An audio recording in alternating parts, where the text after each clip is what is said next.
परमपूज्य डॉक्टर बाबासाहेब आंबेडकर, लोकशाहीर अण्णाभाऊ साठे,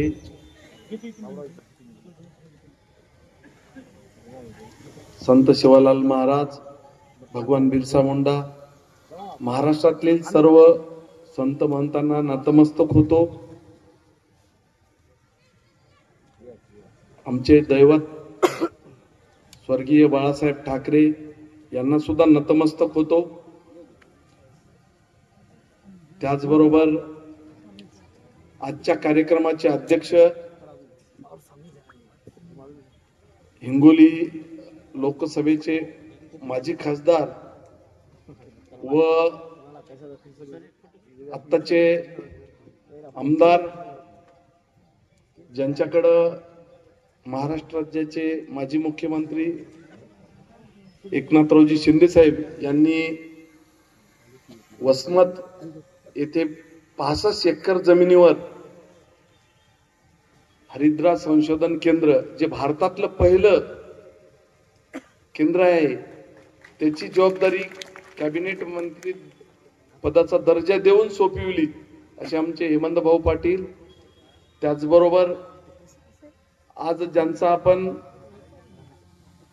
जन्मदिवस हदगाव नगरीमध्ये उत्साहात साजरा करीत आहोत, ते आमचे नेते, ह्या विभागाचं 15 वर्ष आमदार म्हणून नेतृत्व केलं, त्याचबरोबर 5 वर्ष हिंगोली लोकसभेचे खासदार म्हणून नेतृत्व केलं, असे सुभाषरावजी वानखेडे साहेब.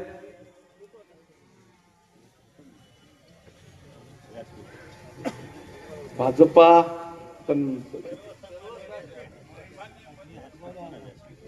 शिवसेना, राष्ट्रवादी, महायुतीचे सर्व पदाधिकारी, सर्व जिल्हा प्रमुख, जमलेले हदगाव आणि हिमायतनगर, उमरखेड, नांदेडहून आलेली सर्व कार्यकर्ते मंडळी, आमच्या लाडक्या बहिणी आणि बंधू आणि भगिनींनो, खर तर कालच्या विधानसभेमध्ये अनिल पाटील साहेबांनी शिवसेनेमध्ये प्रवेश केला आणि त्यांनाच हे सुचलं, पाटील साहेब आम्हाला काही सुचत नव्हतं, हे सत्कार मित्कार आम्ही काही, हा अनुभव आहे त्यांना, आम्ही सत्कार मित्कार काही नाही, गावात जायचं, हार आणला तरी चालेल, नाही आणला तरी चालेल. परंतु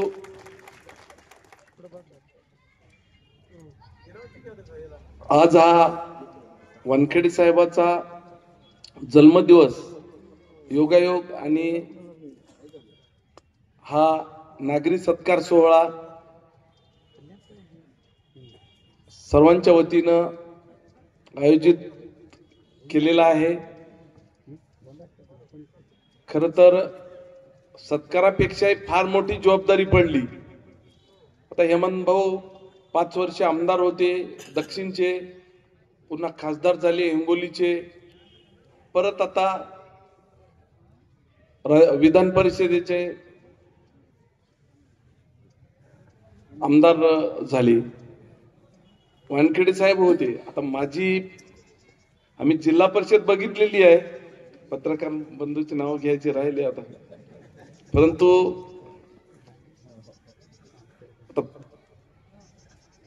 तलाट्यापासून तहसीलदार झालो, त्याच्यामुळं मला फार काय शिकायची गरज नाही, सगळे काचकळगे माहीतच आहेत.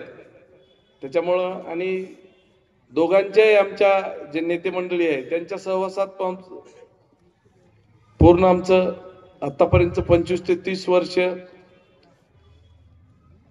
गेलेलं आहे. त्याच्यामुळं शंका करायची कुठलीच कारण नाही. 5 वर्ष हदगाव आणि हिमायतनगर तालुक्याला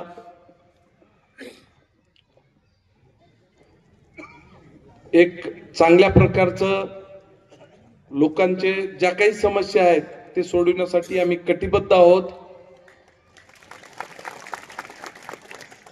हेमंत भाऊच्या माध्यमातून महाराष्ट्र राज्याचे मुख्यमंत्री एकनाथरावजी शिंदे साहेब व तत्कालीन जलसंपदा मंत्री देवेंद्र फडणवीस साहेब आणि अजितदादा अर्थमंत्री यांच्या माध्यमातून हेमंत भाऊंनी आज आपला पेनगंगाचा प्रोजेक्ट जे की 30 ते 35 वर्षाची मागणी होती ते पूर्णच्या पूर्ण निकाली लागलेला आहे।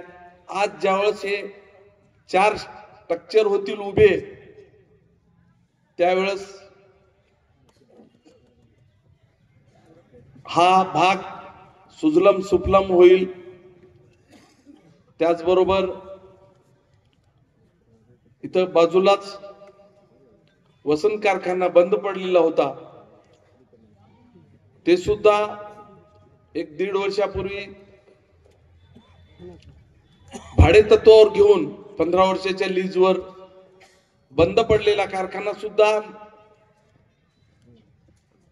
चालू करण्याचा प्रयत्न केला।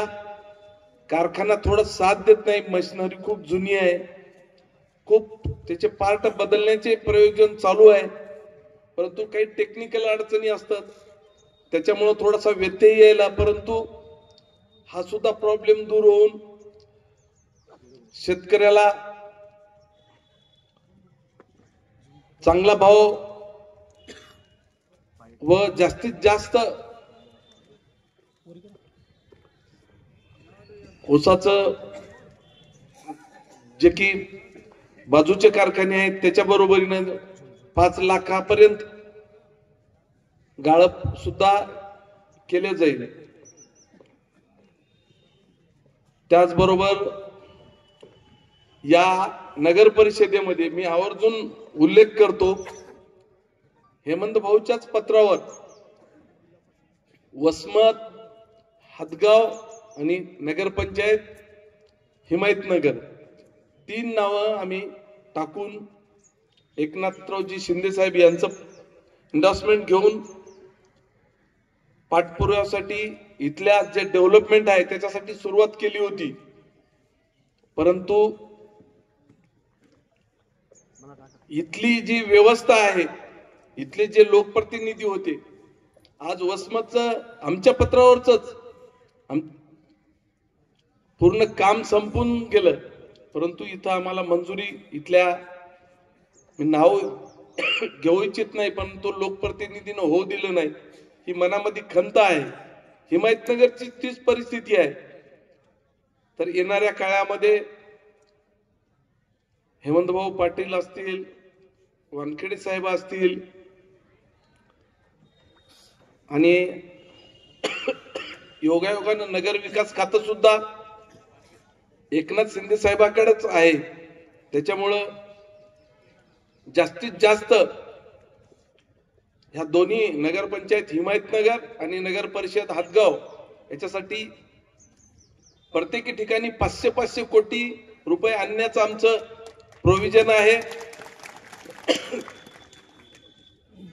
लवकरच ते सुद्धा आम्ही मार्गी लावू। इथला अंडरग्राउंड ड्रेनेजचा विषय असेल, रस्त्याचा विषय आहे, आज वाटेगाव, त्याच्यानंतर बनचिंचोली, त्याच्यानंतर गोरलेगाव असा रस्त्याहून असा बायपास, हे ऊसाचे जे आज ट्रॅक्टर येतात हेमंत भाऊच्या माध्यमातून आज आपण इथं 55 कोटी रुपयाचा पूल वाटेगावचा मंजूर करून घेतला, वाटेगाव कारखेड, परंतु ते पुलाचं एकच काम चालू झालं नाही। कृपया वाटेगावची कोणी मंडळी असेल तर सगळ्यांचा मावेजा तुम्हाला मिळून जाईल। मावेजा कधीच राहत नसते। जे कोणी ज्या शेतकऱ्यांनी हात जोडून विनंती आहे काम रोखलं असेल, बाकीचे काम आज आपण त्या साप्तीच्या किंवा बाकीच्या पुलावून आपण पावसाळ्याच्या अगोदर विदर्भात पुसदला जाऊ शकतो, साप्ती किंवा इकडे तिवरंग, परंतु इथलं काम चालू झालं नाही। आमची विनंती प्रत्येकाला मावेजा मिळाल्या शेतकऱ्याला मिळेल आणि ते सुद्धा 1 पट जास्तीचा जिल्हाधिकाऱ्याच्या मार्फत आम्ही घेऊन देऊन 4 पट शासनाच्या वतीनं म्हणजे 5 पट पैसे मिळतील। ज्यांची परवा मंडळी गोरले इथं गोजेगावची मंडळी आली होती, त्यांच्या तिथं उच्च पातळी बंधारा व्हायला, ज्यांच्या ज्यांच्या शेती चालली त्यांना सुद्धा मावेजा मिळला जाईल. असे अनेक विषय, कोणाच्या मनात काही शंका असली तर सगळ्यांना मावेजा मिळायला जाईल. इथं योगायोगाने हेमंत भाऊ आहेत, वानखेडे साहेब आहेत आणि मी सुद्धा आपल्याला शब्द देतो. त्याच्यानंतर महत्वाचा हेमंत भाऊ, इथं कोलेमामा आहेत, त्यांच्या बाजूलाच केदारनाथचं धरण आहे. आपण 12 जानेवारीच्या बैठकीमध्ये एक वारंग्याजवळून नवीन कॅनॉलच्या सर्वेसाठी मान्यता घेतलेली आहे, परंतु ती वरवट, मनाठा, कार्ला, चोरंबा, खरबी असं केदारनाथच्या तलावामध्ये पाणी आपल्याला आणून सोडायचं आहे. सर्वेसाठी मान्यता घेतली, परंतु आणखी त्यांना पैशाची सुद्धा गरज आहे. ह्या भागात जर एक कॅनॉल नवीन झाला तर ह्या भागात जे कोरडा भाग आहे, दुष्काळी भाग आहे, तिथले शेतकरी सुखी होतील. आणि आपण सगळेच जण, मंचावरील सगळेच जण मंडळी, ज्यावेळेस मुख्यमंत्री साहेब एकनाथरावजी शिंदे साहेब हिमायतनगरला आले होते, त्यावेळेस त्यांनी घोषणा सुद्धा केली की हातगाव आणि हिमायतनगर दोन्ही ठिकाणी एक एक MIDC ची स्थापना.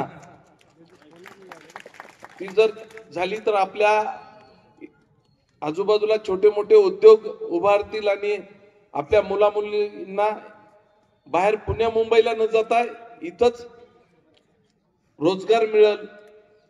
असे अनेक प्रश्न आहेत,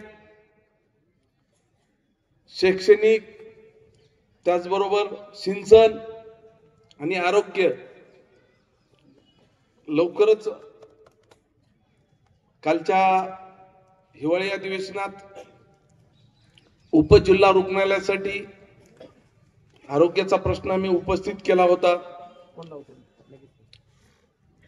त्याचबरोबर बाळासाहेब देशमुख आहेत, परवा आपण मुंबईला ह्या देशाचे ज्यांच्याकडे आयुष मंत्रालय आहे आणि त्याचबरोबर पूर्ण भारताचे राज्यमंत्री म्हणून आरोग्य विभागाचे सुद्धा राज्यमंत्री म्हणून आहे, त्यांच्याकडून सुद्धा आपण जास्तीत जास्त इथं ज्या काही समस्या आहेत ते समस्या सोडवण्याचा निश्चितच प्रयत्न करणार आहोत. मी जास्त वेळ न घेता मान्यवर मंडळी बोलणार आहे, तरी आपण सर्वांनी माझ्यावर जे विश्वास टाकला याला कुठेही तडा दिला जाणार नाही. मी आपल्या समोर आपणाला शब्द देतो, एकदा निवडून आल्याच्या नंतर ह्या तालुक्याचा आमदार या नात्यानं जनतेचा सेवक म्हणून मी 5 वर्ष काम करणारच आहे. परंतु पक्ष बाजूला ठेवून सर्वांना सोबत घेऊन ज्या काही इथं समस्या आहेत गोरगरिबांच्या, त्या समस्या तुम्हाला लवकरच त्याचे रिझल्ट बघायला मिळतील. 10 आणि 13 तारखेच्या नंतर, 10 तारखेला आपण इथं पाणी टंचाई आणि जनता दरबार आयोजित केलेला आहे. 13 तारखेला हिमायतनगरला पाणी टंचाई आणि जनता दरबार. पूर्ण जिल्ह्यातले सगळ्या डिपार्टमेंटचे अधिकारी इथे येतील आणि हे एकदाच नाही तर दर 3 महिन्याला 5 वर्ष चालू राहणार आहे. कारण एखादा प्रश्न एखाद्या ग्रामीण भागातल्या किंवा एखाद्या गरजूचा एखादी समस्या त्या तिथं मांडली, 3 महिन्यानंतर एवढ्यासाठीच मी बोलायलो की परत 3 महिन्याच्या नंतर त्याला आठवण राहावं की आज हा प्रश्न उपस्थित झालेला होता. पुढच्या 3 महिन्याच्या त्याच्या पहिलेच निकाली लागाव या उद्देशानं हा जनता दरबार आम्ही सतत 5 वर्ष चालू ठेवणार आहे आणि ह्याच्यातूनच लोकांच्या समस्या सुद्धा सोडविण्याचा आम्ही प्रयत्न करणार आहे। बंधूंनो, परत एकदा सर्व